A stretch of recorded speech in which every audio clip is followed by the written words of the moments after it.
Hey guys, it's Becca. So you may have noticed that I haven't posted in an entire month.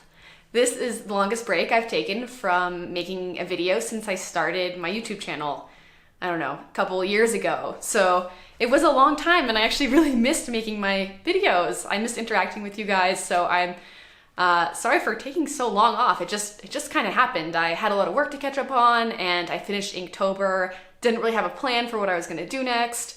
Went to the East Coast, blah, blah, blah, blah, blah, blah. Somehow a month passed. So apologies for that. But don't worry, I'm gonna be back on a normal schedule from here on out.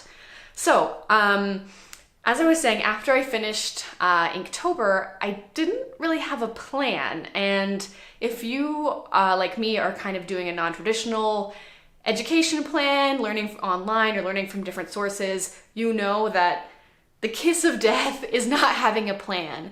And that's why we go to school, because they help guide you. And if you can find an online program like Watts, which is a great example, that can sort of direct you in a very clear, linear way, that makes it a lot easier to learn.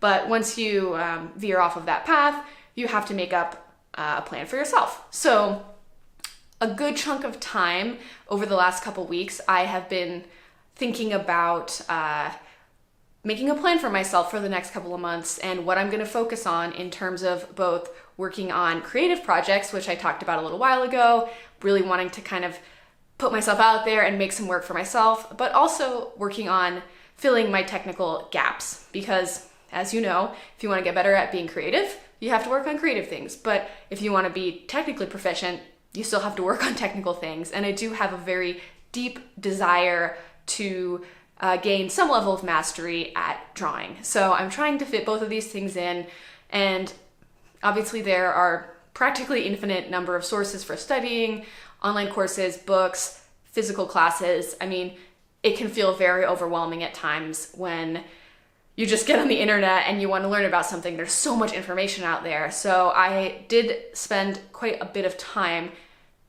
thinking about which areas I wanted to focus on and researching different classes, different methods, different teachers, and making a plan for myself of progression that allowed me to work on creative projects and also work on my technical skills. So it was more work than I expected, but I guess that makes sense. That's why people are paid to be teachers, because it's a really important job and it makes your life as a student much easier when you have a good teacher. That being said, if you're on your own, you're trying to save money, you maybe aren't interested in a traditional learning setting, you gotta do it for yourself. So it's gonna take some time.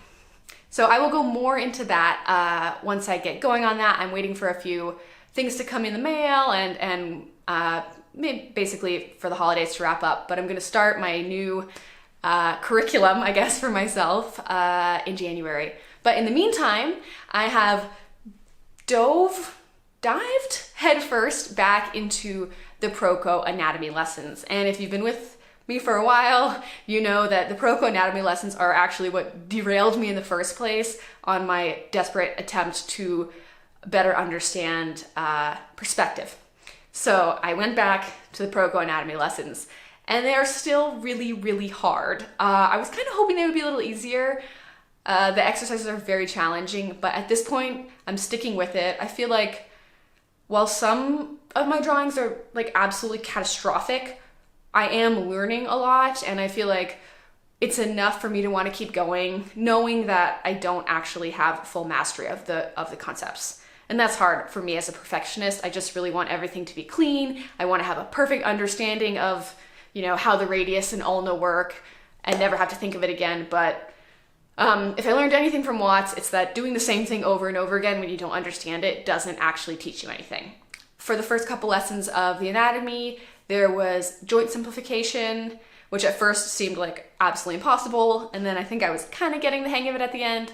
And then I started working on simplification of the arm, just the bones, not even the muscles. We're just talking about the bones.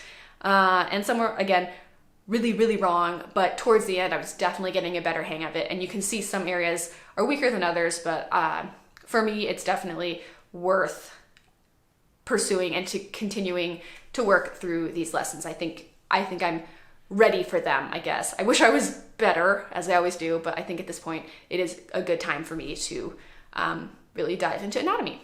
So Again, sorry for the long hiatus. I was sad. I really miss making my videos. So I will see you guys next week. On to the drawings. Bye.